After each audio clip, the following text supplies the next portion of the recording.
The blood on Delilah Lawrence's hands wouldn't wash away, no matter how hard she scrubbed at the pump behind the parsonage. And she knew with absolute certainty that her husband would see it as yet another sign of her fundamental unworthiness, to stand beside him in the pulpit's shadow. It wasn't her blood.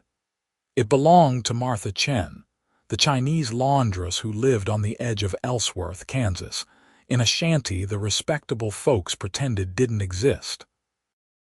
Martha had been bleeding from a gash on her arm when she'd stumbled to the back door of the parsonage just after dawn, and Delilah had pulled her inside before anyone could see, stitched the wound with trembling fingers, and given her clean bandages and soup.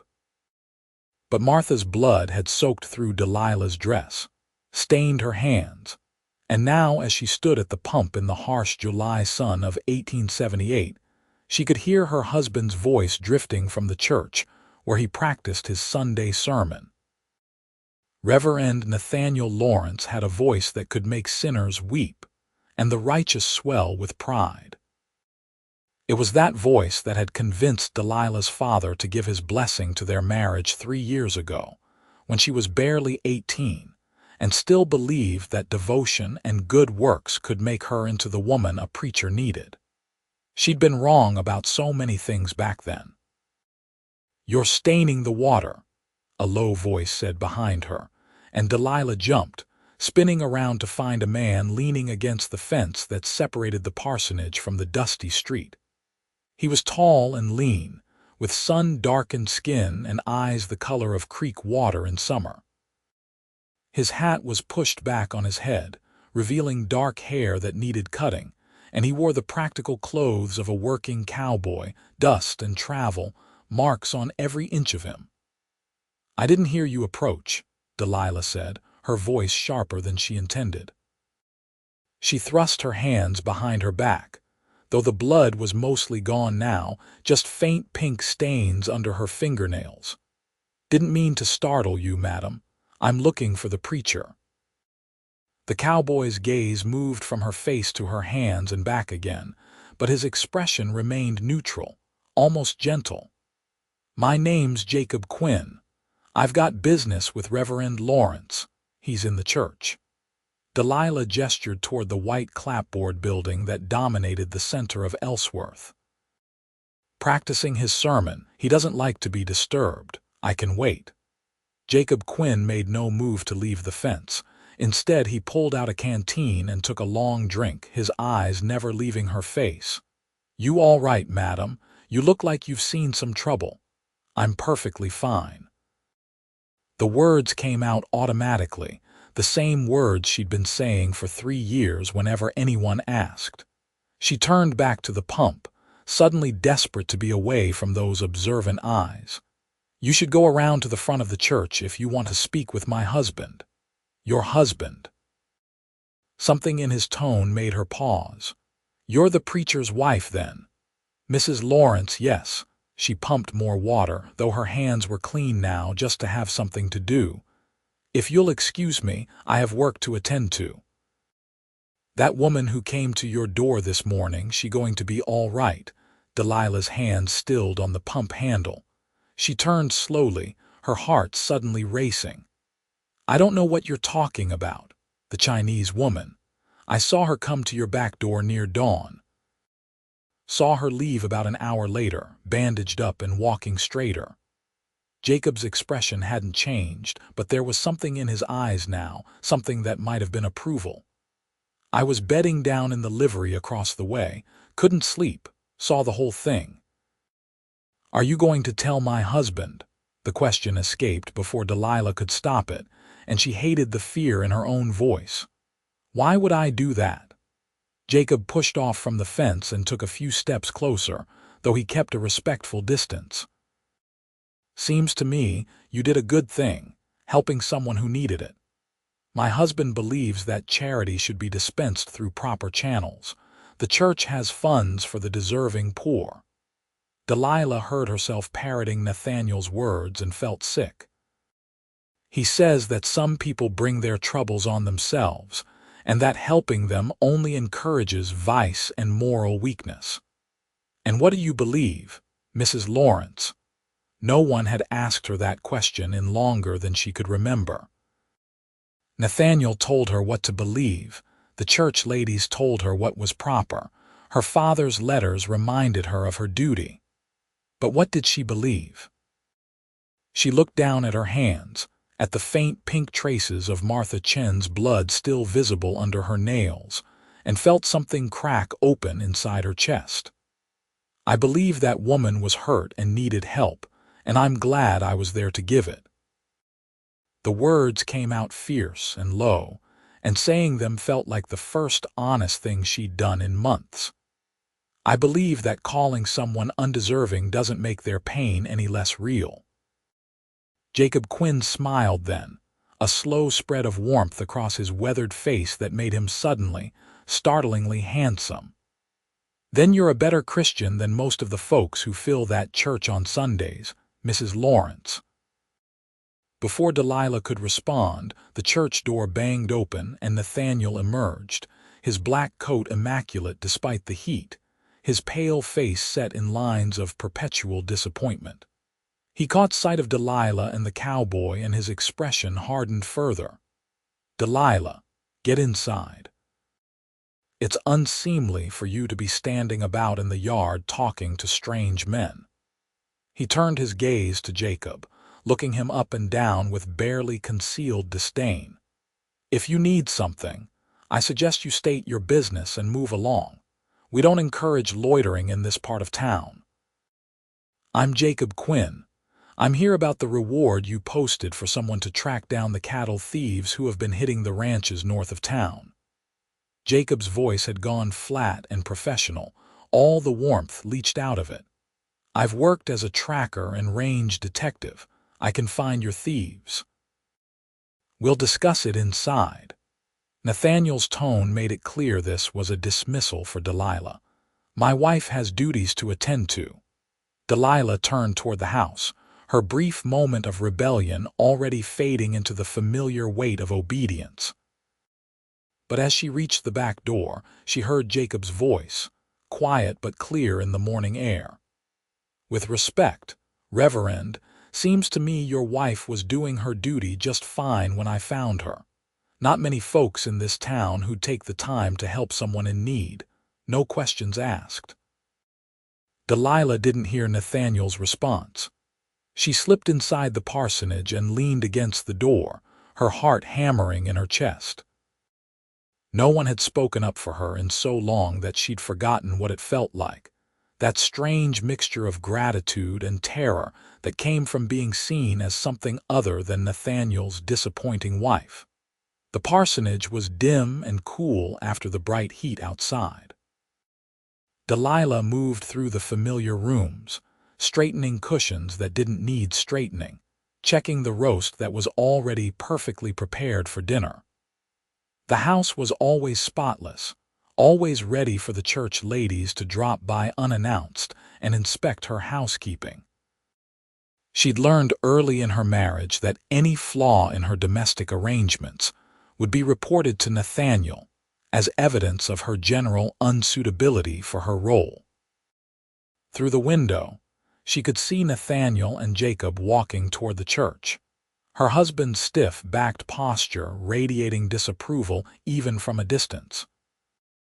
She wondered what Jacob Quinn was doing in Ellsworth, what had brought a cowboy with kind eyes and a tracker's skills to their small Kansas town.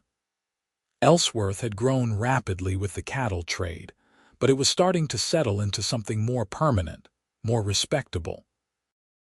The wild days were fading, though the occasional burst of violence reminded everyone that civilization was still a thin veneer over frontier roughness. Delilah moved to the kitchen and started preparing vegetables for the evening meal, her hands moving automatically through the familiar motions. Her mind drifted to Martha Chen, to the fear in the woman's eyes when she'd appeared at the door, to the angry words she'd gasped out in broken English about a man at the saloon who'd cut her when she'd refused his advances. Delilah had wanted to march straight to the sheriff, but Martha had begged her not to. knowing that no one would take the word of a Chinese laundress over a white man, even a drunk and violent one. The injustice of it burned in Delilah's chest, the same burn she felt every time she saw the way the respectable people of Ellsworth treated anyone who didn't fit their narrow definition of worthy. The railroad workers from Ireland and China, the black families who'd come west seeking freedom and found a different kind of limitation, the dance hall girls who were called Jezebels even as the church elders patronized their establishments. Nathaniel preached about the saved and the damned with absolute certainty, and Delilah had stopped believing in those clear divisions somewhere along the way. She'd stopped believing in a lot of things. The door opened and Nathaniel strode in, his face set in lines of cold anger that Delilah recognized all too well. She braced herself, her hands still on the half-chopped carrots. "I spoke with Mrs. Henderson today," Nathaniel said without preamble. "She mentioned seeing a Chinese woman near our property this morning. I told her she must have been mistaken, that no such person would have reason to approach the parsonage." "Martha Chen needed help," Delilah said quietly, deciding in that moment that she was done lying. "She'd been injured. I treated her wound and sent her on her way." "You brought one of those people into our home." Nathaniel's voice rose, the same voice that thundered from the pulpit about sin and damnation. "You exposed us to God knows what manner of disease and depravity without consulting me, without considering the scandal if anyone had seen. Someone did see." Delilah met her husband's eyes steadily. "Mr. Quinn saw her arrive and leave. He didn't seem scandalized. He seemed to think I'd done the right thing. Mr. Quinn is a drifter, a gun for hire, the sort of man who lives by violence and dies by it." Nathaniel stepped closer, looming over her in a way that would have made her shrink back a year ago. "His opinion is worth less than nothing. What matters is the opinion of the congregation, the people who support this ministry and expect their preacher's wife to uphold certain standards. Standards that don't include helping injured women." Delilah heard the edge in her own voice and didn't try to soften it. "What sort of Christianity is that, Nathaniel?" His hand shot out and gripped her arm, fingers digging into the soft flesh above her elbow. It would leave bruises, she knew, carefully placed where her sleeves would hide them. The sort that understands there's a natural order to things, that some people are meant to be examples of virtue and others are object lessons in the wages of sin. You seem to have forgotten which category we occupy." "I haven't forgotten anything." Delilah held herself very still, refusing to give him the satisfaction of seeing her flinch. "I just don't agree with you anymore." Nathaniel's grip tightened for a moment, and then he released her abruptly, stepping back as if her words had struck him physically. "You don't agree?" "As if your agreement matters. As if a woman who can't even manage the simple duties of a minister's wife has any standing to question theology and scripture." "I manage everything you ask of me," Delilah said, and she was surprised by how steady her voice was. "I keep your house, I attend your services, I smile at your congregation and organize the ladies' charitable works. I do everything a minister's wife is supposed to do, Nathaniel. But I won't stop seeing the people you tell me are beneath my notice. I won't stop believing that God's mercy is bigger than your rules." For a moment, she thought he might actually strike her, that the rage in his face would overflow into his hands. But Nathaniel was always careful about his public image, always aware of how things would look. Instead, he straightened his coat and adjusted his collar, his expression shifting into cold disdain. "You will not leave this house for the rest of the week except to attend services," he said flatly. "You will reflect on your duties and your failures. You will pray for guidance and humility. And if I hear of you engaging in any more inappropriate charity, or being seen in conversation with men like Jacob Quinn, there will be consequences far more severe than simple confinement. Do I make myself clear? Perfectly clear. Delilah turned back to her vegetables, dismissing him with her posture as much as he dismissed her with his words. She heard him leave, the door closing with careful control, and only then did she let herself shake. Her arm throbbed where he'd gripped it, and she knew from experience that the bruises would bloom purple and yellow by evening. She'd long sleeves to cover them, the same way she had long explanations to cover everything else about her marriage. But something had shifted today. Maybe it was the simple act of helping Martha Chen and being willing to admit to it. Maybe it was the way Jacob Quinn had looked at her, like she was someone worth defending. Maybe it was just that after 3 years of trying to become the woman Nathaniel wanted, she'd finally accepted that such transformation was impossible because the woman Nathaniel wanted didn't exist. He wanted someone who would parrot his beliefs without question, who would see the world in his stark terms of saved and damned, worthy and unworthy. And Delilah had tried. God knew she'd tried. But every day made it clearer that she couldn't squeeze herself into that shape without losing everything that made her herself. The next morning, Delilah woke to find Nathaniel already gone to the church for an early meeting with the deacons. She dressed carefully, choosing a high-necked dress that would hide any marks, and set about her morning routine. But when she went to the back door to shake out the rugs, she found a small package wrapped in brown paper sitting on the step. Inside was a jar of salve and a note written in careful, unpracticed letters for bruises. Doesn't fix the cause, but it helps with the pain. If you need help, I'm staying at the boarding house on 3rd Street. There was no signature, but Delilah knew who'd left it. She stood on the back step holding the jar and feeling tears prick at her eyes. When was the last time someone had noticed her pain? When was the last time anyone had offered help without judgment or expectation of something in return? She tucked the jar into her pocket and went back inside, but her mind was racing. Nathaniel had forbidden her to leave the house except for services, but he'd be gone most of the day dealing with church business.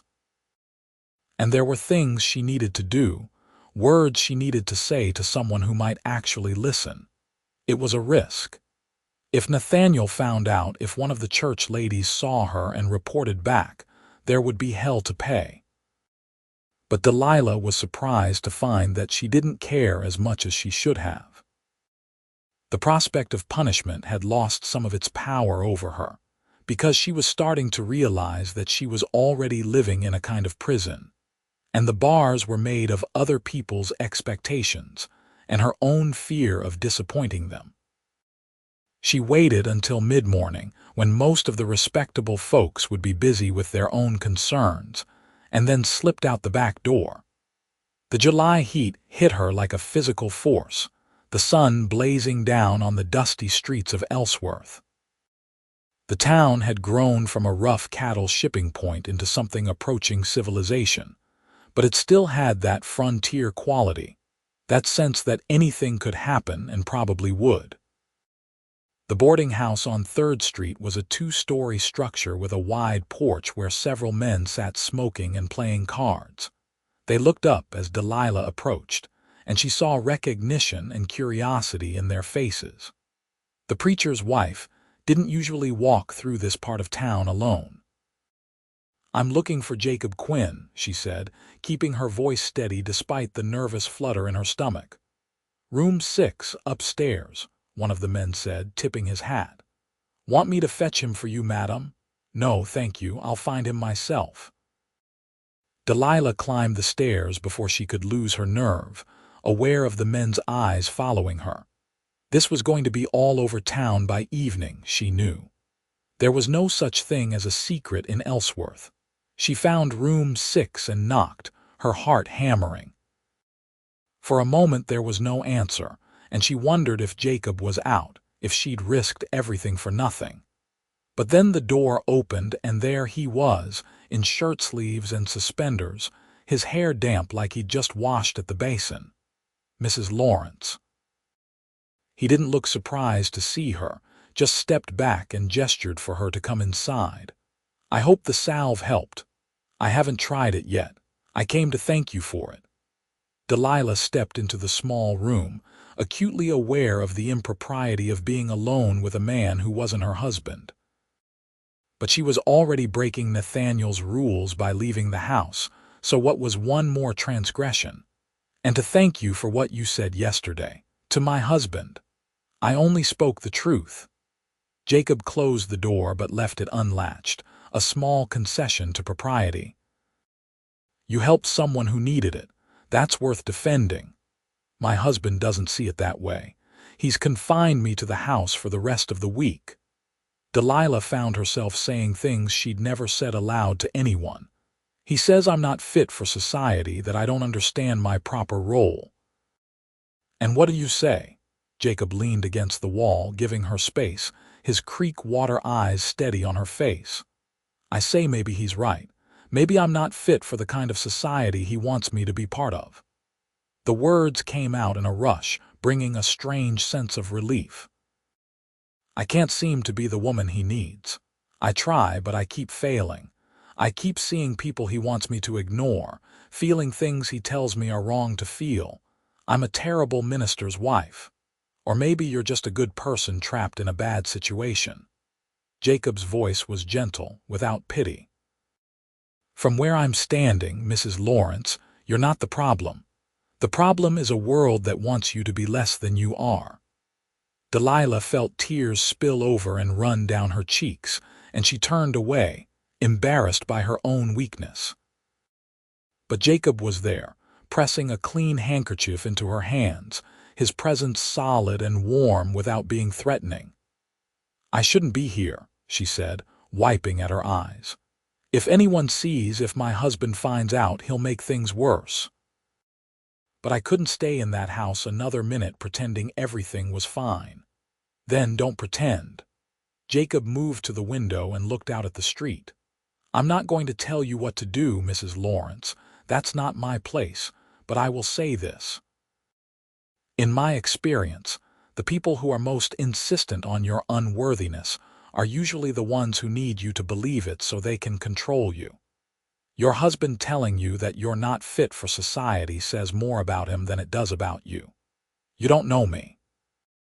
Delilah heard the protest in her own voice, the ingrained habit of deflecting kindness. You don't know what I'm really like. I know you helped an injured woman without thinking about the cost to yourself. I know you're brave enough to walk through town alone to thank a stranger for a jar of salve. I know your husband has to lock you in the house to keep you from doing what you think is right. Jacob turned back from the window, and there was something fierce in his expression now.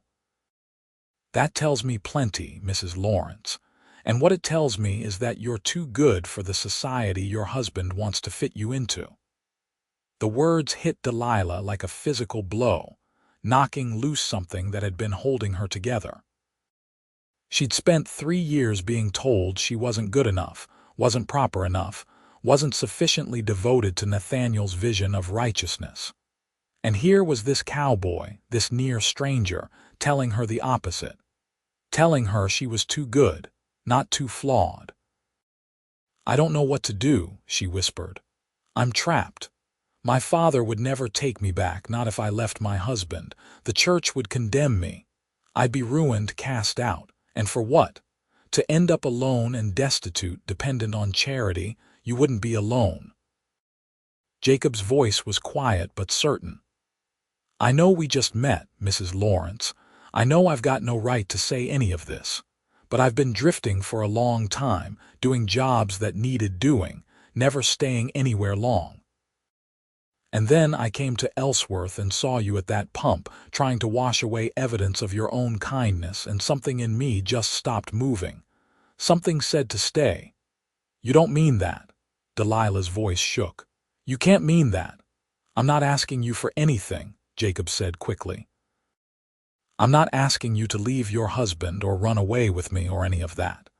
I'm just saying that if you ever need help, if you ever need someone to see you the way you really are instead of the way you're supposed to be, I'm here.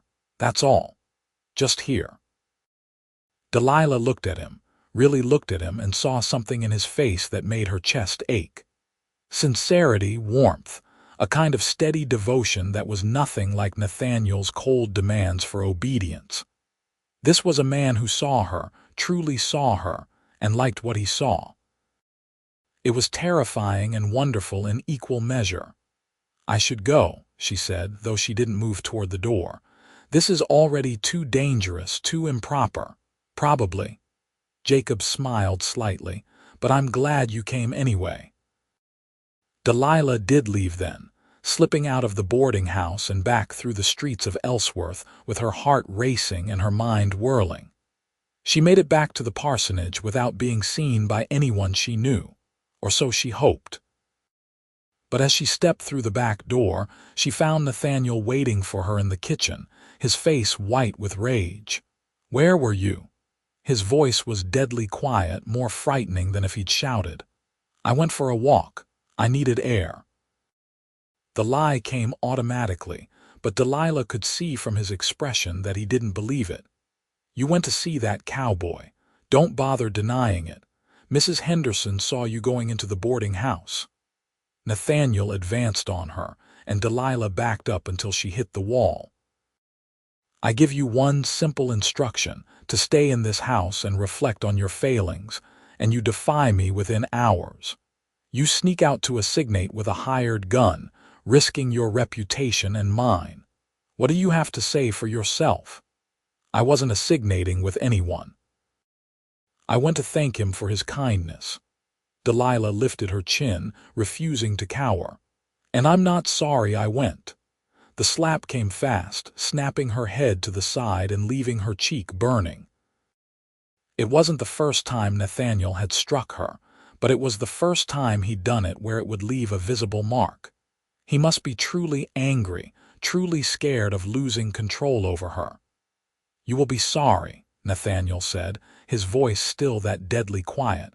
"You will be very sorry indeed. I've tolerated your weakness, your inability to live up to your position, but this is different.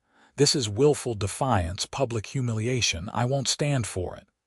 "Then what will you do?" Delilah tasted blood where her teeth had cut the inside of her cheek. "Lock me in my room, beat me. Divorce me and face the scandal. You're just as trapped as I am, Nathaniel. You need a wife to maintain your standing with the congregation. A divorced minister is hardly respectable. There are other solutions." Nathaniel's eyes were cold, calculating. "My cousin runs an asylum in Illinois. A place for women who suffer from religious mania, hysterical delusions, rebellion against proper authority. I could have you committed, Delilah. I could have you taken away and locked up, and everyone would sympathize with me, the poor minister whose wife went mad." Fear rushed through Delilah, cold and paralyzing. She'd heard of such places, warehouses for inconvenient women whose families wanted them put away. Once committed, it would be nearly impossible to get free.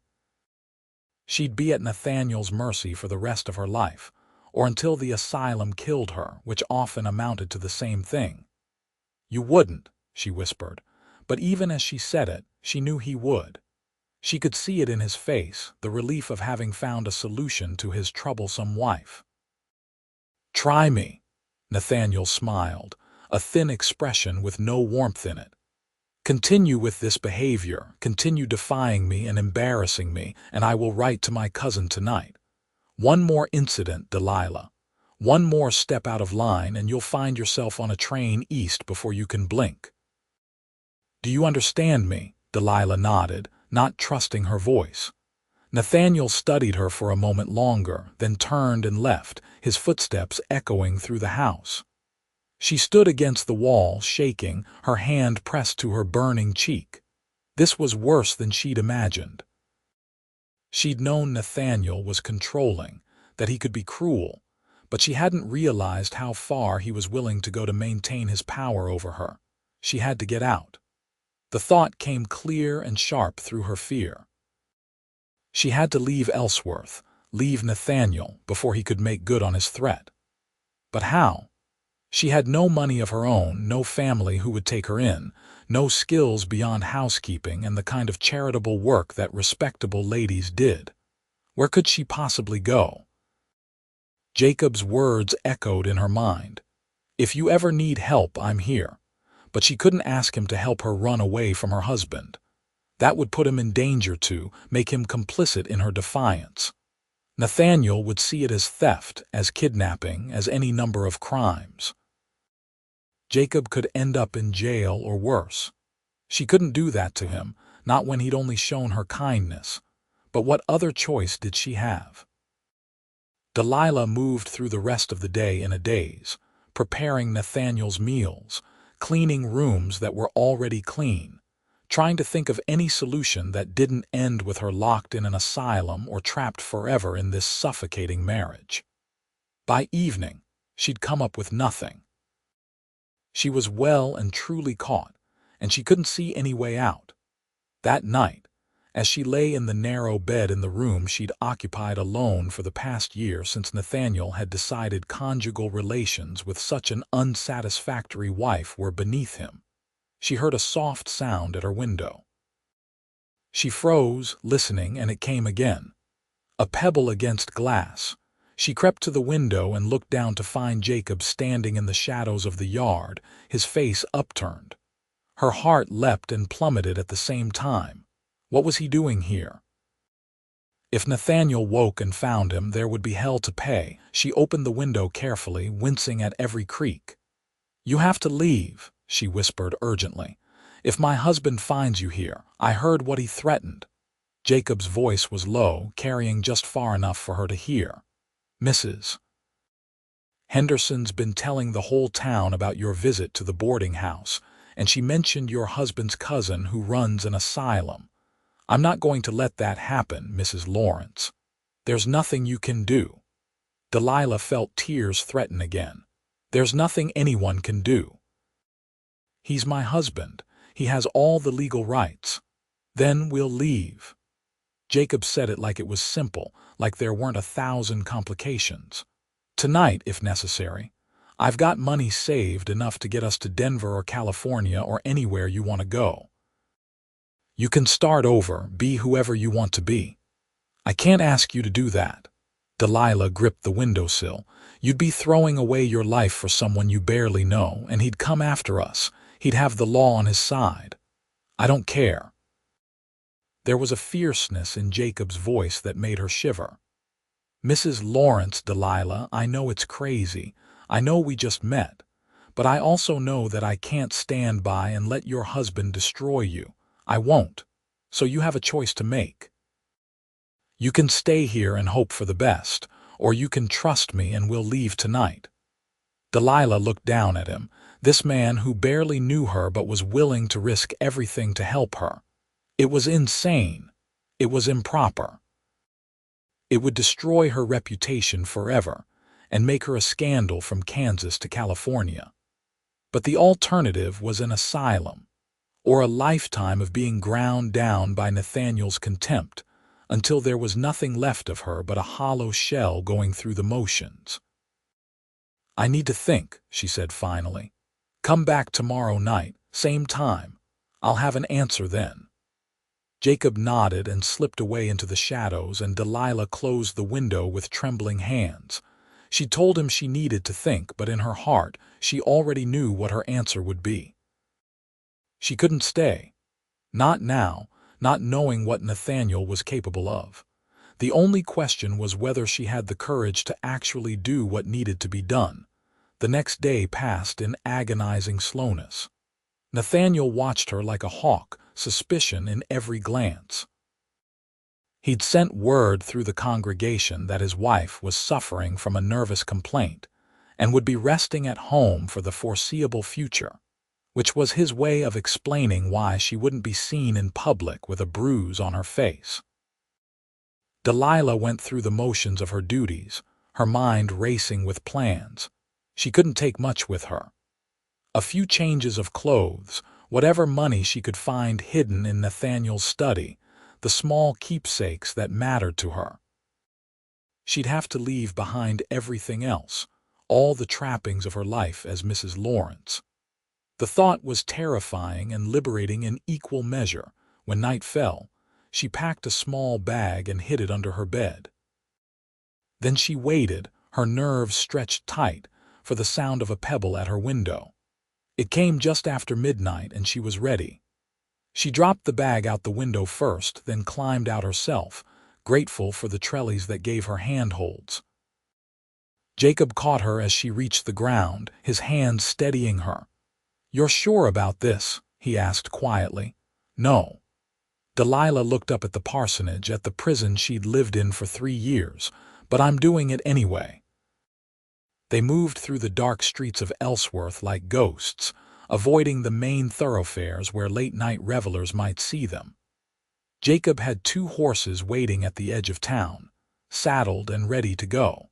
He helped Delilah mount, then swung up onto his own horse.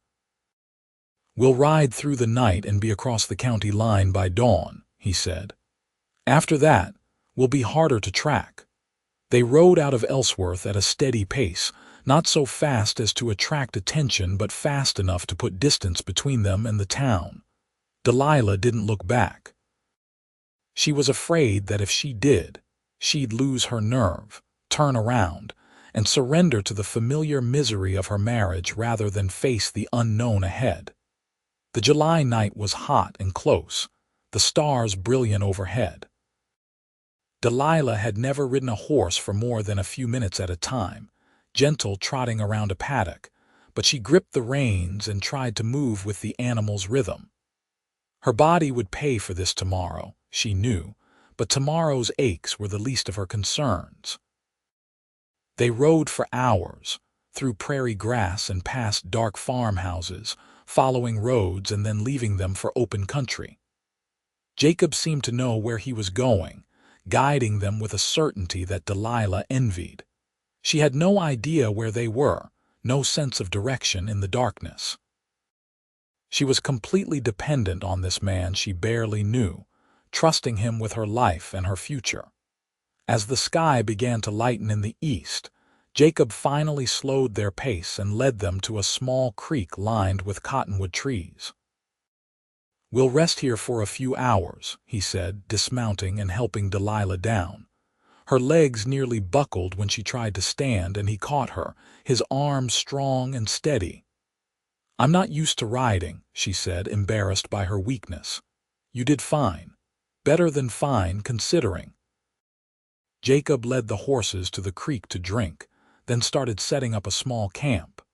He had blankets and supplies in his saddlebags, enough for several days on the trail. He'd clearly planned this carefully, thought through all the details she'd been too panicked to consider. Delilah sank down onto one of the blankets, exhaustion washing over her. She'd barely slept the night before, too wound up with fear and anticipation. Now that they were actually on the run, the reality of what she'd done was starting to sink in. She'd left her husband, defied her marriage vows, run away with another man. By the standards of everyone she knew, she was now a fallen woman, beyond redemption. "You regret it?" Jacob's voice broke into her thoughts. He'd started a small fire and was setting coffee to boil in a battered pot.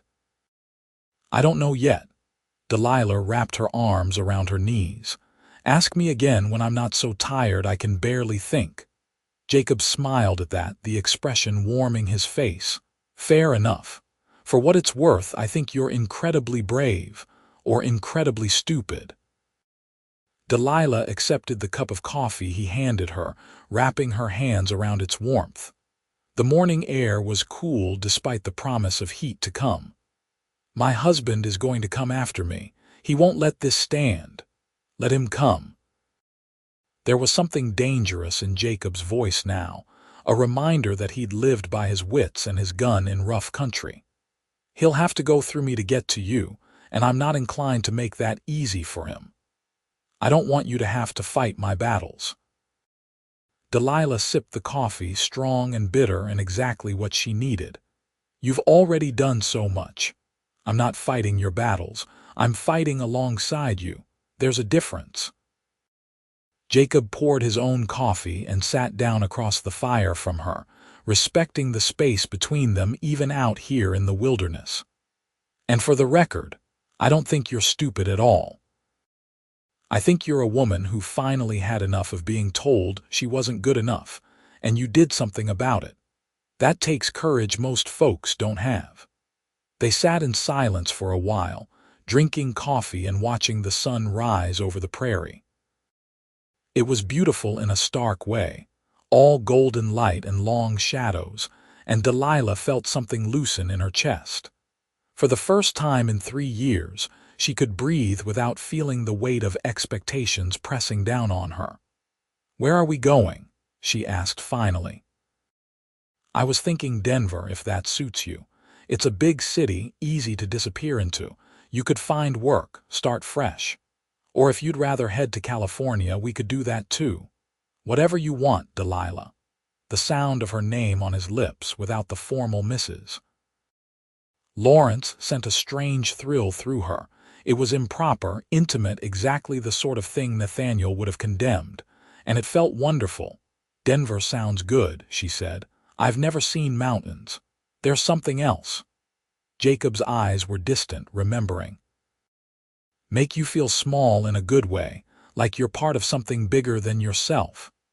They rested for a few hours, taking turns keeping watch while the other dozed. Delilah woke to find Jacob watching the horizon, his rifle across his knees, and felt a rush of gratitude so strong it made her eyes sting. This man owed her nothing, had no obligation to her, and yet here he was, guarding her sleep and risking his freedom to help her escape.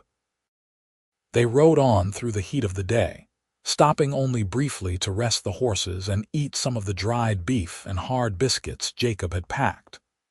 Delilah's body protested every movement, muscles she didn't know she had screaming in agony, but she gritted her teeth and kept going.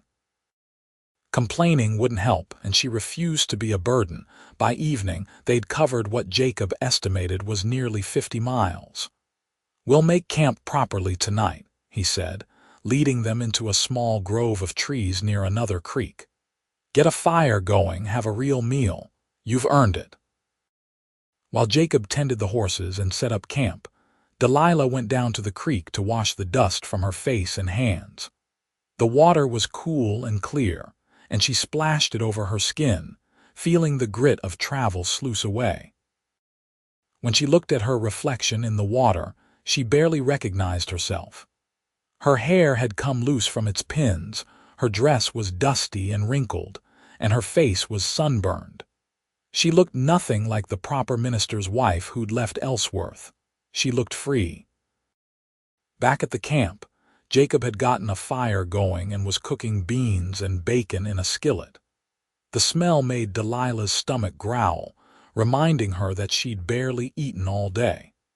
They sat together as darkness fell, eating simple food that tasted better than any fancy church supper. "Tell me about yourself," Delilah said, wanting to know more about this man she'd trusted with her life. "Where are you from? How did you end up as a tracker?" Jacob was quiet for a moment, staring into the fire. "I grew up in Texas on a ranch my father owned. It was good land, good life. But when the war came, everything changed. My father and older brother went to fight. Neither one came back. My mother tried to keep the ranch going, but we lost it in the end. I was 16 when she died, alone and angry and not sure what to do with myself. I'm sorry." Delilah could hear the old pain in his voice. "That must have been terrible. It was a long time ago." Jacob shrugged, but she could see it still affected him. "I drifted for a while, doing whatever work I could find. Learned to track from an old cavalry scout who took pity on me. Turned out I was good at it, reading signs, following trails. Started hiring myself out as a range detective, tracking cattle thieves and lost stock.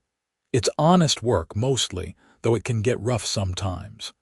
And you've just been moving from place to place ever since. Delilah tried to imagine that kind of freedom, that lack of ties to any one place, more or less. Never found a reason to settle down, never met anyone who made me want to. Jacob looked up from the fire, his eyes meeting hers. Until now. Delilah's breath caught in her throat. She should say something, should establish boundaries, should remind him that she was still technically a married woman even if she'd left her husband. But the words wouldn't come. Instead, she just looked at him, at this good man who'd seen her when she was invisible to everyone else, and felt something shift and settle in her chest. "Jacob, I can't make you any promises," she said finally. "I don't know what the future holds. I don't even know who I am outside of being Nathaniel's wife. It wouldn't be fair to you to pretend I have anything to offer right now. I'm not asking for promises." Jacob's voice was gentle. "I'm just asking to be here to help you figure out who you are and what you want. No expectations, no pressure. Just two people traveling together, keeping each other company." "Two people traveling together," Delilah repeated and allowed herself to smile. "I think I can manage that." They sat by the fire talking late into the night, sharing stories and silences in equal measure. Jacob told her about the places he'd been, the characters he'd met, the wild beauty of the frontier. Delilah found herself telling him about her childhood, about the girl she'd been before she became a minister's wife, the girl who'd loved books and long walks and dreaming about adventure. That girl had gotten buried somewhere along the way, crushed under the weight of propriety and duty. But maybe, just maybe, she could be excavated, brought back to life in the freedom of the open road. They traveled west for days, following roads when it suited them and cutting across country when Jacob sensed they should stay out of sight. Delilah learned to ride properly, learned to camp and cook over an open fire, learned to read the weather in the clouds and the signs of water in the land itself. Her hands, which had always been soft and pale from indoor work, grew calloused and brown. Her body, which had always been decorously covered, learned the feel of sun and wind and the muscle ache of hard travel. And slowly, carefully, she learned to trust Jacob Quinn. He was unfailingly respectful, setting up separate bedrolls and maintaining a proper distance even in the intimacy of shared travel. But she could feel his care in every action, the way he made sure she had the best food, the softest ground to sleep on, the warmest blanket. He taught her to shoot his rifle, standing behind her to adjust her stance, and then immediately stepping back when the lesson was done. He never pressed for more than she was ready to give, never made her feel obligated or pressured. It was so different from her marriage that sometimes Delilah had to remind herself this was real, that not all men were like Nathaniel, that kindness without expectation was possible. They were 2 weeks out from Ellsworth, camped in the foothills where the plains began to give way to mountains, when Jacob came back from checking their back trail with a grim expression. "We're being followed," he said without preamble. "2 men, maybe 3 days behind us. They're tracking us deliberately, not just traveling the same road." Delilah felt her stomach drop. "Nathaniel probably sent men to find you, yeah. He wouldn't risk coming himself, not if he wants to maintain his image back in Ellsworth." Jacob started breaking camp with quick, efficient movements. "We need to move faster, get into the mountains where it's harder to track. Can you handle a harder pace?" "I can handle whatever I need to." Delilah was already rolling up her bedroll, her hands shaking slightly. She'd known Nathaniel would come after her, but some part of her had hoped he'd give up, decide she wasn't worth the effort. She should have known better. To Nathaniel, this was about control, about not letting anyone defy his authority. He'd hunt her to the ends of the earth if that's what it took. They rode hard that day, pushing the horses as much as they dared. The terrain grew rougher, more vertical, the air thinner and cooler. Delilah's body protested every jarring step, but she clenched her teeth and kept going. Jacob had been right to ask if she could handle a harder pace. She could, because she had to. That night they made a cold camp, no fire to give away their position. They huddled together for warmth as the mountain air turned frigid, and Delilah was grateful for Jacob's solid presence beside her. In the darkness, it was easier to talk, to say things that would be too bold in daylight. "I'm scared," she admitted quietly. "If they catch us, Nathaniel will have me committed just like he threatened, and you'll probably end up in jail or worse for helping me. They're not going to catch us." Jacob's arm came around her shoulders, pulling her closer against the cold. "I promise you, Delilah, I'm not going to let anything happen to you. You can't promise that." But she leaned into him anyway, seeking his warmth and his certainty. "You can't control everything." "Maybe not. But I can be stubborn as hell, and I can outthink most men who try to track us through these mountains. We've got advantages they don't have. We're lighter, we know we're being followed, and we've got motivation to disappear." His hand rubbed up and down her arm, a gesture of comfort that made her want to cry and smile at the same time. "Trust me, Delilah, I've gotten out of worse situations than this." She did trust him, she realized. Somewhere in the past 2 weeks, Jacob Quinn had become the person she trusted most in the world, more than her father, more than anyone from her old life. He'd proven himself over and over, not with words but with actions, with quiet competence and unwavering support. "Jacob," she said softly, turning in his arms to face him in the darkness. "Thank you for all of this, for seeing me when I was invisible, for believing I was worth saving. You were always worth saving, Delilah. You just needed someone to remind you." His hand came up to cup her cheek, his thumb brushing across her skin with a tenderness that made her heart ache. "And for the record, I don't think I saved you. I think you saved yourself. I just helped you get out the door." And then, because she couldn't help herself, because the darkness and the danger and the tenderness all combined to make her brave, Delilah leaned forward and kissed him. It was soft and brief, barely more than a brush of lips, but it felt like the most momentous thing she'd ever done.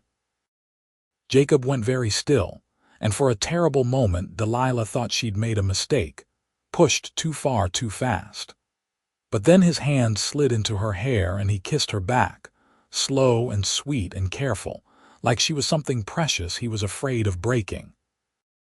When they finally pulled apart, Delilah was shaking, though whether from cold or emotion she couldn't say. "I'm sorry," she whispered. "I shouldn't have. I'm still married, it's not proper, I just don't apologize." Jacob's voice was rough, raw with feeling. "Don't ever apologize for that." "But Delilah, you need to be sure. You need to know what you want, because I'm already halfway in love with you, and if we go down this road, there's no going back for me." "Halfway in love?" Delilah felt tears spring to her eyes. "How can you be in love with me? You barely know me." "I know you helped a wounded woman without caring what it cost you. I know you defied your husband when he tried to lock you away. I know you climbed out a window in the middle of the night and rode 50 miles through country you'd never seen because you believed in your right to be free." Jacob's hands framed her face, his thumbs wiping away her tears. "I know you're brave and kind and stronger than you think. That's enough for me to fall in love with, Delilah Lawrence. More than enough." "I think I'm falling in love with you too," she admitted, the words spilling out before she could stop them. "It's too fast, it's crazy, I know, but I've never felt like this before. Nathaniel never made me feel seen, feel valued. He made me feel small and wrong and broken. But you make me feel like I could be anything, do anything. You could be, you can be." Jacob kissed her forehead, a gesture of pure affection. But right now, we need to focus on staying ahead of those men tracking us. We can figure out the rest once we're safe."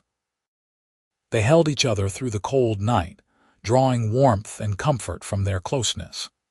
Delilah didn't sleep much, too aware of Jacob's heartbeat against her ear, too filled with a mix of fear and exhilaration to relax. She'd crossed a line tonight, acknowledged feelings that made her situation infinitely more complicated. But she couldn't regret it. For the first time in her life, she was choosing what she wanted instead of what she was supposed to want, and it felt like stepping into sunlight after years in shadow. At dawn, they pushed on, climbing higher into the mountains. The landscape was breathtaking, all towering peaks and deep valleys, but Delilah had little attention to spare for the beauty. They were racing now, trying to stay ahead of the men tracking them, trying to reach civilization before they were caught. Late in the afternoon, they crested a ridge and Jacob suddenly pulled up his horse, his body going tense. "Smoke," he said, pointing to a thin column of gray rising from the valley below. "Could be a mining camp, could be settlers. Either way, it means people, and people means help if we need it." They rode down toward the smoke, cautious but hopeful. The camp turned out to be a small mining operation, half a dozen rough men working a claim. They looked up suspiciously as Jacob and Delilah approached, hands moving toward guns, but Jacob held up his hands in a gesture of peace. "We don't mean any trouble," he called. "Just looking for information. This trail lead to Denver." One of the miners, a grizzled man with a gray beard, spat tobacco juice and nodded. "Another 2 days' ride, give or take. You two look like you've been traveling hard." "We have." "They're men coming up behind us." Jacob kept his voice casual, but Delilah could hear the tension underneath. "Matter of fact, there are. 2 fellas passed through here this morning asking about a woman and a cowboy. Said the woman was the questioner's wife, that she'd been taken against her will." The miner's eyes moved to Delilah, assessing. "That you, lady?" Delilah's heart sank, but before she could answer, Jacob spoke up. "That man's no good, friend. He beat his wife and threatened to have her locked up in an asylum when she tried to leave. We're running for her life, not from the law." The miners exchanged glances, and for a long moment Delilah thought they were going to side with Nathaniel's hired men, turn her over for whatever reward had been offered. But then the grizzled man shrugged. "Ain't none of my business how married folks work out their troubles. But I don't hold with beating women or locking them up for not being obedient. Far as I'm concerned, I never saw you two." He jerked his thumb up the trail. "There's a cutoff about 3 miles up, leads around the long way to Denver. Adds a day to your travel, but you'll miss anyone coming up the main trail. Thank you." Jacob pulled out some coins from his pocket. "For your trouble and your silence." The miner waved off the money. "Keep it. Buy the lady a hot meal when you get to Denver. She looks like she could use one." But there was kindness in his eyes when he looked at Delilah, a kind of rough sympathy that made her want to cry.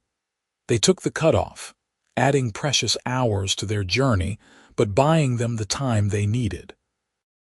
The trail was rougher, barely more than a game path in places, but it wound through stunning country, past waterfalls and through stands of pine that smelled like heaven. Under different circumstances, Delilah would have loved to stop and simply drink in the beauty. As it was, they pushed on, always moving, always listening for sounds of pursuit. The mountains started to level out as they descended toward Denver, the peaks giving way to foothills, and then to the high plains where the city sprawled. Delilah saw it first, a smudge of civilization on the horizon, and felt a complicated mix of relief and apprehension.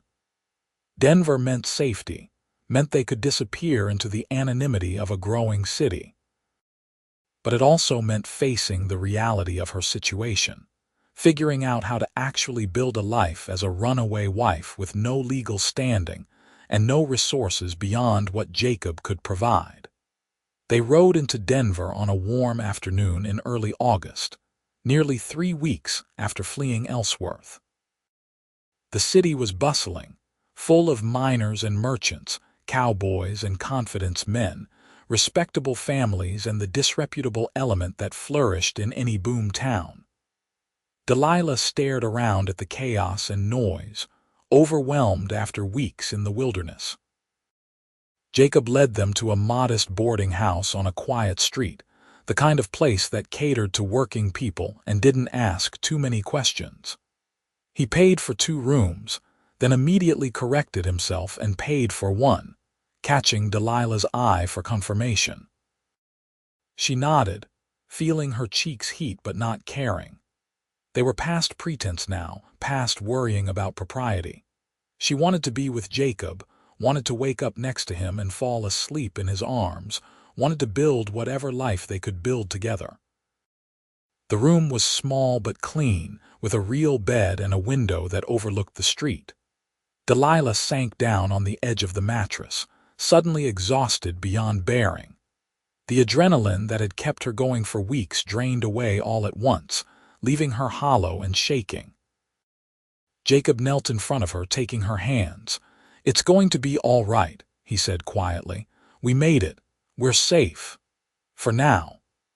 Delilah couldn't shake the fear that Nathaniel's men were right behind them, that any moment there would be a knock on the door and it would all be over. "He's not going to stop looking, Jacob. He's going to keep sending people after me. Then we'll deal with it if it happens. But Delilah, we're in a different state now. Colorado has different laws than Kansas, and Denver's big enough that we can get lost in the crowd. We'll figure this out, I promise." Delilah wanted to believe him, wanted to trust that they could somehow make this work. But the weight of her situation was crashing down on her now, all the things she'd been too busy running to think about. She was a married woman living with a man who wasn't her husband. She had no legal right to be free of Nathaniel, no way to divorce him without his consent. If he found her, he could drag her back to Kansas, could make good on his threat to have her committed. And Jacob, dear Jacob who'd risked everything for her, could end up in jail or worse for helping her. "Hey." Jacob's hand cupped her cheek, drawing her gaze back to his. "Don't borrow trouble. Right now, in this moment, we're safe. Let's focus on that. I'm sorry." Delilah leaned into his touch, drawing strength from his certainty. "I'm sorry I dragged you into this mess. You didn't drag me anywhere. I came willingly, remember, and I don't regret a single moment of it." Jacob smiled, that slow, warm expression that never failed to make her heart skip. "Now, what do you say we find you something to eat that isn't dried beef and hard biscuits? And maybe a hot bath. You've been on the trail for 3 weeks. You've earned some comfort." The thought of a hot bath, of being properly clean for the first time since leaving Ellsworth, was almost enough to make Delilah weep. She nodded, and Jacob helped her to her feet, keeping a steadying hand at her elbow as they made their way downstairs to talk to the landlady about hot water and food.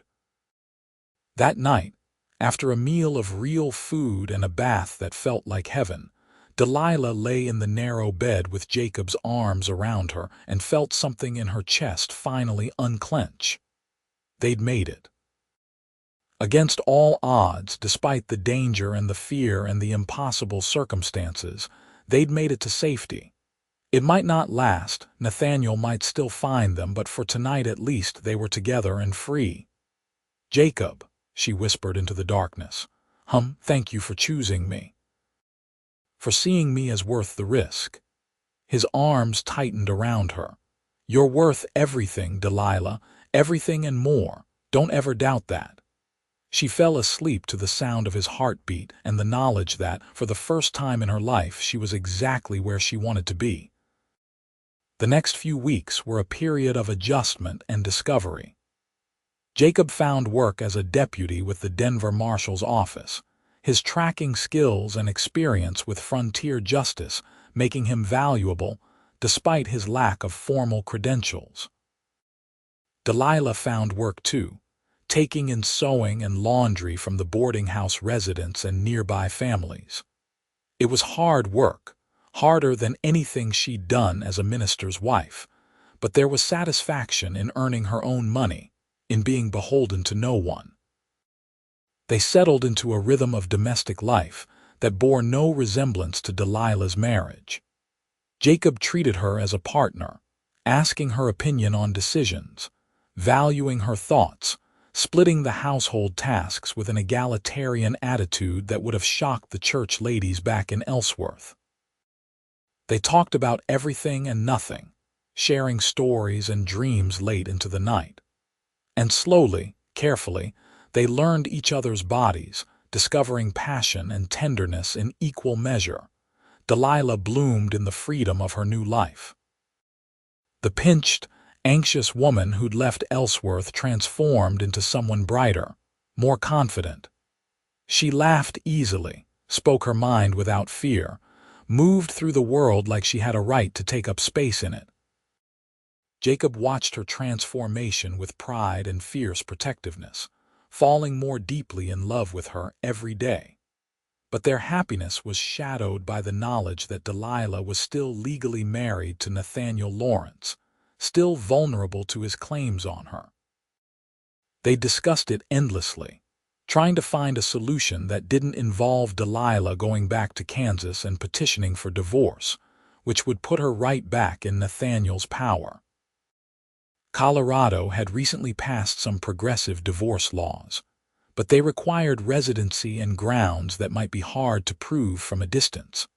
4 months after their arrival in Denver, the problem came to a head in the form of a letter delivered to Jacob at the marshal's office. It was from Nathaniel, cold and formal, demanding the return of his wife and threatening legal action against Jacob for kidnapping and alienation of affection.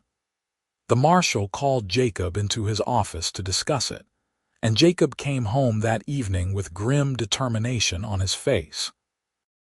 "He's found us," he said without preamble, "or at least he knows we're in Denver. The letter was addressed to me by name, sent to the marshal's office." Delilah felt the blood drain from her face. "What are we going to do? We're going to fight." Jacob took her hands, his grip strong and sure. "The marshal's on our side. He doesn't care much for men who beat their wives and threaten them with asylums. He's agreed to help us navigate the legal system, see if we can get you a divorce on grounds of cruelty. Nathaniel will never consent to a divorce. It would ruin his reputation." Delilah could barely breathe around the tightness in her chest. "And even if we try, he could still have me arrested for desertion, or he could make good on his threat about the asylum. He could try. But Delilah, we're not in Kansas anymore. The laws are different here. The attitudes are different. Denver's seen too many people reinventing themselves to be too judgmental about a woman leaving a bad marriage." Jacob pulled her close, tucking her head under his chin. "I'm not going to let him take you away from me. I'm not going to let him hurt you ever again. We'll fight this, and we'll win, because we have to." The legal battle that followed was exhausting and demoralizing. Nathaniel hired lawyers, filed petitions, made allegations of adultery and moral turpitude that were plastered across the newspapers. He painted himself as the wronged husband, Delilah as the wayward wife seduced by a cowboy adventurer. The story titillated Denver society, and for weeks, Delilah could barely leave the boarding house without facing whispers and stares. But there were allies, too. The marshal's wife, a formidable woman named Catherine, took Delilah under her wing, introducing her to other women who'd left bad marriages and built new lives in the West. The boarding house landlady testified about Delilah's character, about her hard work and quiet dignity. And Jacob stood by her through every humiliation, every court appearance, every ugly revelation about her marriage that got dragged out for public consumption. The turning point came when Martha Chen, The Chinese laundress Delilah had helped back in Ellsworth, somehow got word of the proceedings and traveled to Denver to testify. She told the court about Delilah's kindness, about how she'd helped Martha when no one else would, about the compassion and courage she'd shown. And she mentioned, quietly but clearly, that she'd seen Reverend Lawrence strike his wife more than once through the parsonage windows, that everyone in the immigrant community knew the preacher was cruel to his wife, even if the respectable folks chose not to see it. Other witnesses came forward after that, people who'd been afraid to speak up in Ellsworth, but who were willing to testify in Denver.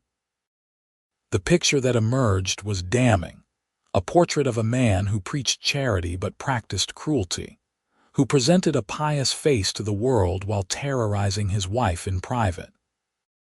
In February of 1879, nearly a year after Delilah had fled Ellsworth, a Colorado judge granted her a divorce on grounds of extreme cruelty. Nathaniel, facing the collapse of his reputation and the exposure of his true character, dropped his countersuits and slunk back to Kansas. Delilah was free. The day the divorce became final, Jacob took Delilah to a small church on the outskirts of Denver, where a minister who believed more in grace than judgment married them in a simple ceremony with Catherine and the marshal as witnesses. There were no fancy clothes, no elaborate celebration, just two people promising to love and honor each other for the rest of their lives.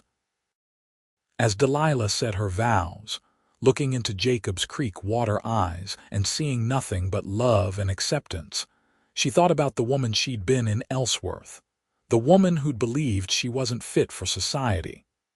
That woman had been right in a way. She wasn't fit for the kind of society that valued appearance over substance, that cared more about propriety than compassion, that wanted women to be silent and ornamental rather than strong and real. But she was perfect for this new life, for this partnership with a man who valued her for exactly who she was. She was too good for the society that had tried to crush her, and she was finally free to be herself. The years that followed were filled with hard work and simple joys. Jacob continued his work as a deputy, building a reputation as a fair and effective lawman. Delilah expanded her sewing business, eventually opening a small shop that catered to working women who needed practical clothes at reasonable prices.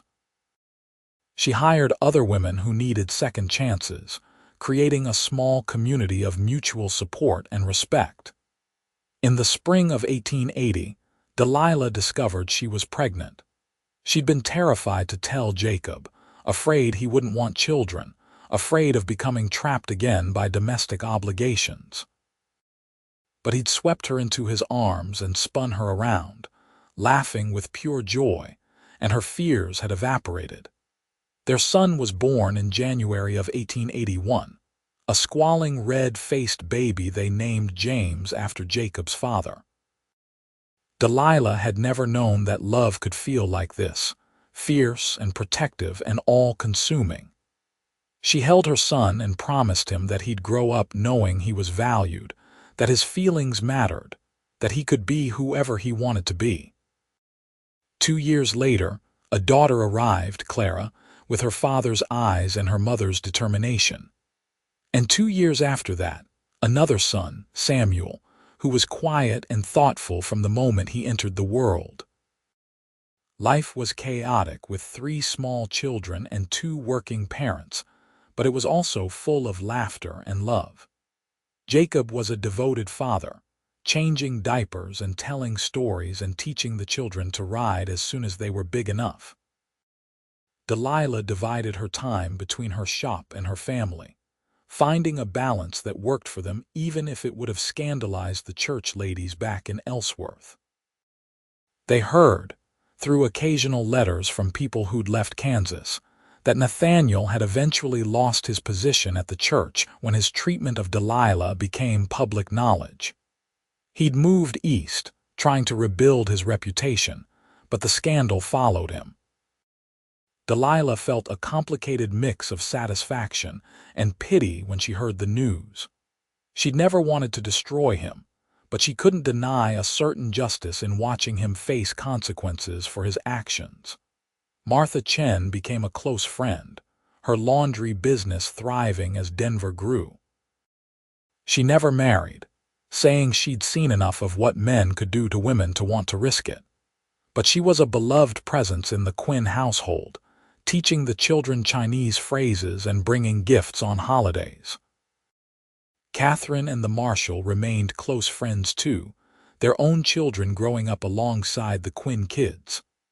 Denver's high society might have looked down on Delilah's past, on her divorce and remarriage, but the working folks and the frontier families embraced her as one of their own. On their 10th wedding anniversary, Jacob took Delilah back up into the mountains, to a spot near where they'd camped during their flight from Ellsworth. They stood together looking out over the valleys and peaks, the same landscape that had hidden them when they were desperate and afraid. "Do you ever regret it?" Jacob asked, his arm around her waist. "Leaving everything behind, starting over with nothing but what we could carry." Delilah leaned into him, feeling the solid strength of his body against hers. "Not for a single moment. You gave me back my life, Jacob. You helped me become the person I was always meant to be." "You did that yourself," he corrected gently. "I just reminded you that you could." "We did it together," Delilah said firmly.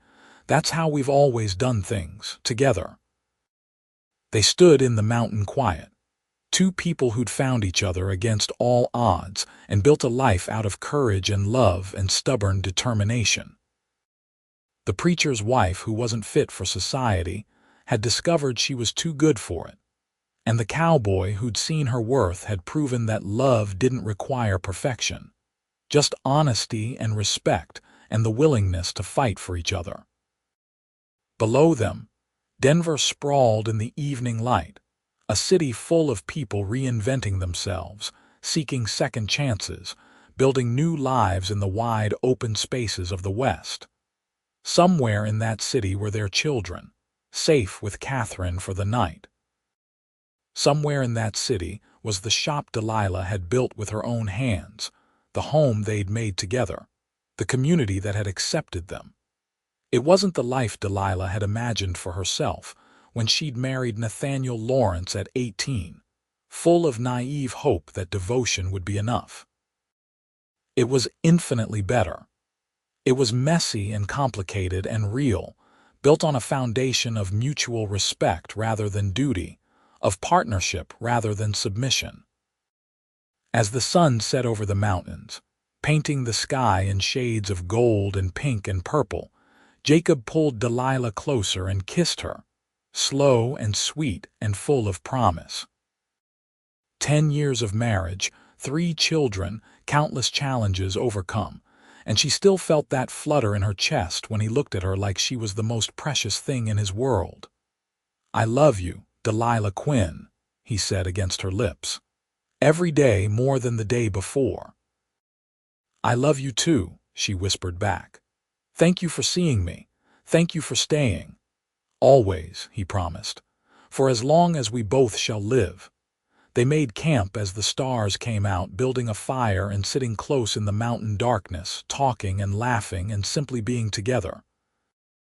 Tomorrow they'd ride back to Denver, back to their children and their work and the busy rhythm of their lives.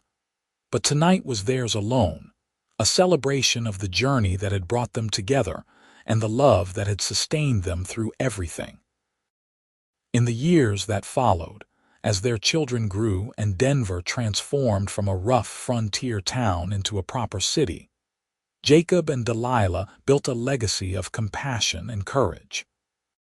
Their shop became known as a place where women could find not just clothes but support, where those fleeing bad situations could find help without judgment. Jacob's reputation as a fair lawman grew, and he eventually became Marshal himself, using his position to protect the vulnerable and hold the powerful accountable. James, their eldest, grew into a serious young man who studied law, determined to help people navigate the legal system that had nearly destroyed his mother. Clara became a teacher, carrying on Delilah's belief that everyone deserved dignity and opportunity, regardless of their circumstances. Samuel, the quiet one, surprised everyone by becoming a minister, but a minister in the mold of grace rather than judgment, who preached about love and inclusion rather than damnation and exclusion. Delilah watched her children grow and flourish, knowing that they'd been shaped by the story of how their parents had found each other, by the example of a love built on respect and equality, rather than dominance and submission. They knew their mother had been brave enough to leave a bad marriage, that their father had been decent enough to help her, that together their parents had built something beautiful out of broken pieces. When Delilah was 45 and Jacob 48, they finally took a trip to California, the destination they'd once talked about but never reached in their desperate flight from Kansas. They stood on the shore of the Pacific Ocean, holding hands and watching the waves crash against the rocks, and marveled at how far they'd come, both literally and figuratively. "You remember that night in the mountains?" Delilah asked, leaning her head on Jacob's shoulder. "When you told me you were halfway in love with me." "I remember thinking I was underestimating," Jacob said with a smile. "I was already all the way in love with you. I just didn't want to scare you off. You couldn't have scared me off if you tried. You were the first person who made me feel like I was worth something." Delilah turned in his arms, looking up at his face, weathered now with age and sun, but still handsome to her eyes. "You were the first person who saw me as too good for the life I was living, not too flawed for the one I wanted. And you were the first person who made me want to stop drifting, to put down roots and build something lasting." Jacob kissed her forehead, a gesture of affection that had become habit over their years together. "Best decision I ever made, helping you out that window." They laughed together, remembering that terrifying, exhilarating night when everything had changed. So much had happened since then, so many challenges overcome and joys celebrated. 3 children raised to adulthood, a business built from nothing, a community created out of compassion and mutual support, a love that had started in desperate circumstances and grown into something deep and unshakable. As they stood on the California shore with the setting sun painting the water gold, Delilah reflected on the journey that had brought her from the parsonage in Ellsworth to this moment. She'd been told she wasn't fit for society, that her compassion was weakness, and her questions were rebellion. She'd been made to feel small and wrong and fundamentally flawed. But Jacob had seen the truth. She wasn't too flawed for society. She was too good for a society that valued compliance over compassion, appearance over authenticity, rigid rules over human kindness. And in leaving that society behind, in building a new life based on different values, she'd found not just freedom but joy. The preacher's wife who wasn't fit for society had become Delilah Quinn, businesswoman, mother, partner, friend. She'd become exactly who she was meant to be, supported every step of the way by a cowboy who'd loved her from the moment he saw her trying to wash kindness from her hands. They returned to Denver as the seasons turned, back to their children and grandchildren. For James had married and given them 2 grandsons already. They returned to their work and their community, to the life they'd built together through courage and love and stubborn determination to be true to themselves and each other. And every night, as Delilah fell asleep in Jacob's arms, she gave thanks for the day she'd helped Martha Chen despite the consequences, for the cowboy who'd stood at the fence and seen her worth, for the courage to climb out a window and claim her freedom. She gave thanks for the journey that had brought her from Ellsworth to Denver, from despair to joy, from being told she wasn't enough to knowing she was more than enough. Years later, when Delilah was an old woman surrounded by children and grandchildren and great-grandchildren, someone asked her what the secret was to a happy marriage. She smiled and thought about all the complicated, messy, beautiful years with Jacob, about the struggles and the triumphs, about the way they'd built a partnership based on respect and love and seeing each other clearly. "Marry someone who sees you as you really are," she said finally. "Not who they want you to be, not who society says you should be, but who you actually are in your heart. And then be brave enough to become that person, even if it means leaving everything else behind." It was advice born from hard experience, from the pain of being trapped in a marriage where she was never good enough, and the joy of finding a partnership where she was valued exactly as she was. It was advice that honored both the woman who'd stood at the pump in Ellsworth trying to hide her kindness and the woman she'd become, free and whole and loved. When Delilah Quinn died at the age of 73, surrounded by the family she'd built and the man she'd loved for more than 50 years, her last words were to Jacob. "Thank you," she whispered, her hand in his. "Thank you for seeing me." "Thank you for letting me," he whispered back, tears streaming down his weathered face. "Thank you for being brave enough to climb out that window and let me love you."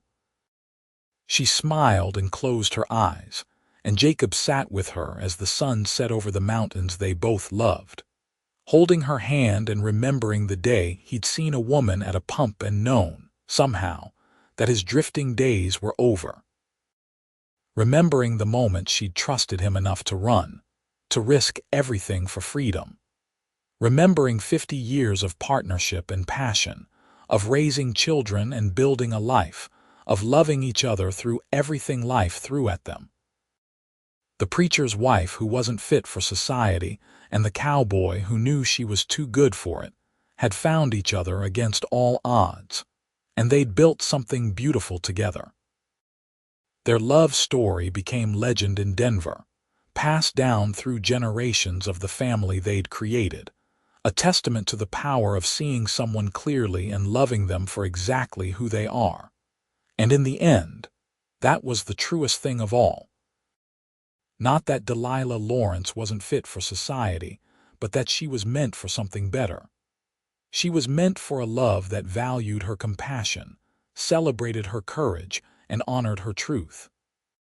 She was meant for Jacob Quinn, the man who'd stood at a fence and defended her kindness, who'd helped her escape and then spent the rest of his life making sure she never felt trapped again. Their story lived on in the shop that still bore her name, in the children and grandchildren who carried forward their values of compassion and courage, in the community they'd helped build where people could be themselves without fear of judgment. It lived on in every woman who found the courage to leave a bad situation, in every man who chose to be a partner rather than a master, in every person who decided they were too good for a society that wanted to make them smaller. The preacher's wife and the cowboy had found each other in Ellsworth, Kansas, in the summer of 1878, two people looking for something they hadn't even known was possible.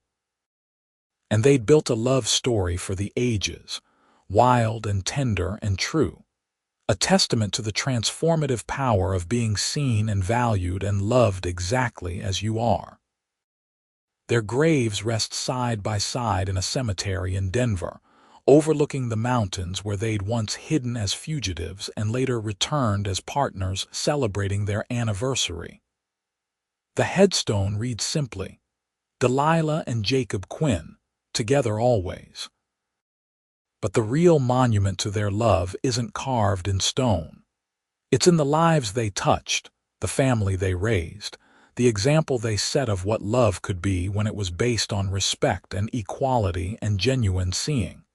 The preacher's wife had said she wasn't fit for society. The cowboy had said she was too good for it, and in the end, they'd both been right. Delilah wasn't meant for the narrow, judgmental world that had tried to contain her. She was meant for the wide, open spaces of the West, for a life of freedom and choice, for a love that celebrated rather than constrained her. She was meant for exactly the life she built, and she'd had the courage to claim it. That courage, that willingness to risk everything for freedom and love, became her legacy.